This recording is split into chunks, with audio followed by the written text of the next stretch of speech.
Okay, so you might be wondering why I already have an example up for 3 variables simultaneous. Now, you might think that's me maybe missing a video, but no, there's no break between it and I haven't rubbed anything out. I only actually pasted that in within the last 5 minutes. So you might be wondering what's up.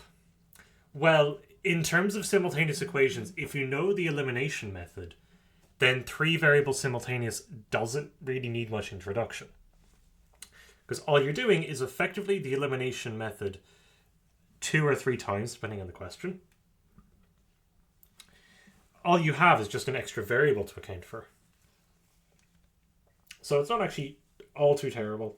It just requires a little bit more work, and these tend to be usually half a short questions. So think 15 out of 30 marks would usually be the standard for this particular question.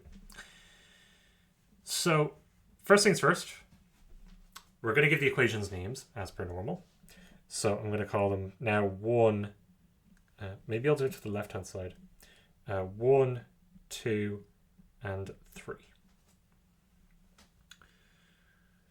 So now we have to pick a variable to eliminate, and realistically we could pick all of them, or more so any one of them. I think that usually if there's a choice, so if all elements look equally difficult to eliminate on their own, I usually tend to go with the last one alphabetically. In this case, it's going to be Z. So in trying to eliminate Z, let's pair up a couple of the equations and use the elimination method to get rid of Z. Now, we do have to be careful because the numbers are quite big, so we do have to be careful with calculations. So the first thing I'll do is I'll compare equation 3, which is x take away 3y take away 3z is equal to minus 55. And note that if I want to cancel the 3z's, I can either have a plus 3z or a minus 3z. Now, because all of them are minus z's, well, we'll just keep it that way. Everything involving a z will have a negative in front of it. That's okay. And say if we're comparing with equation 1. Now, we want a minus 3z in here. So what we'll do is we'll multiply equation 1 by 3. So that will give us 9x take away 3y. So actually we'll get the y's cancelling as well, funnily enough. Is equal to, now 45 times 3 is minus, well, times that is minus 135.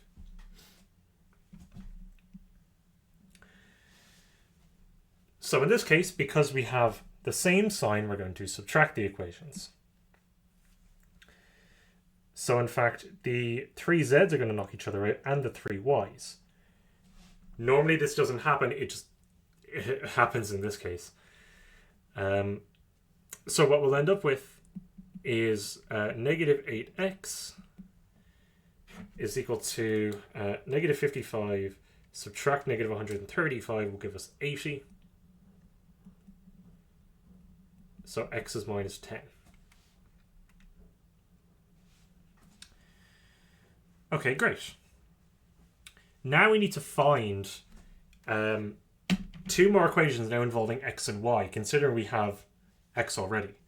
Normally what would happen is you'll have x plus y equals something, and you need to pick 2 other variables to eliminate, or 2 other equations to eliminate, excuse me. So in this case, we want to keep the x's and we're going to try eliminate the z's again. Let's now compare equation 2 with equation 1 and see how much scaling we need. So equation 2 is the 4x plus 2y minus 5z equals to minus 94. And again, the reason I keep picking equation 1 is because it just has a singular, well, the magnitude of a singular z. So that we can easily multiply by anything. So what we're going to do is we're going to multiply through now by 5. The reason being is that we get another minus 5z popping up here.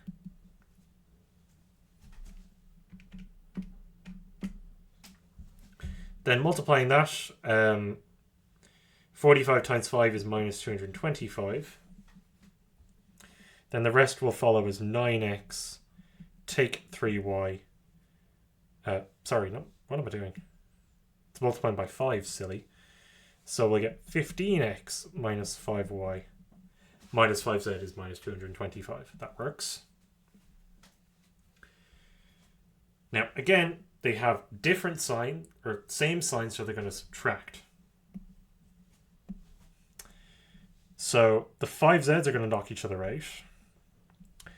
4 take away 5 gives us a negative 11x.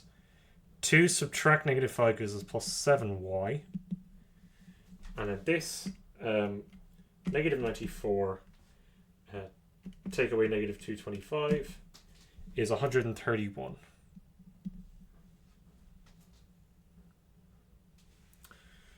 Okay, now we know that the x is negative 10, so we're going to sub that in. So since x equals negative 10, that means negative 11 times negative 10 plus 7y is equal to 131. Then from here, essentially just solving a linear equation. Right, because we have 121 here plus, 110, what am I doing?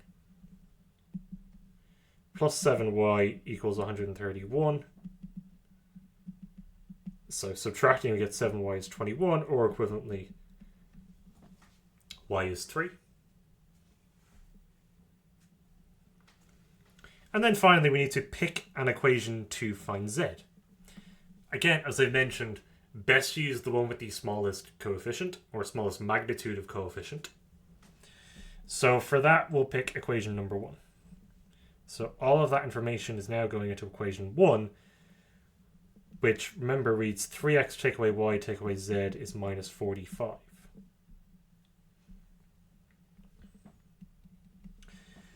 So subbing in the information, we get 3 times negative 10, subtract 3, subtract z is equal to minus 45.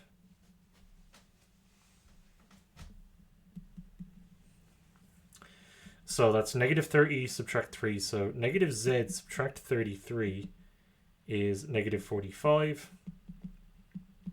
So I'm multiplying through by minus 1 and then subtracting. We get z is equal to 12. So the solution, you can either write in three ways. You can write it like this with x, y, and z. So negative 10, 3, and 12. Or you're free to write it as a coordinate, though for this instance we're going to be talking about three-dimensional space. The way we can think that is the number of variables indicates our dimension. So in the case back up here, we had 2 variables which represent the xy grid, so that's just your standard Cartesian plane. But here we essentially have it in 3D space. So we can write it as negative 10, 3, 12.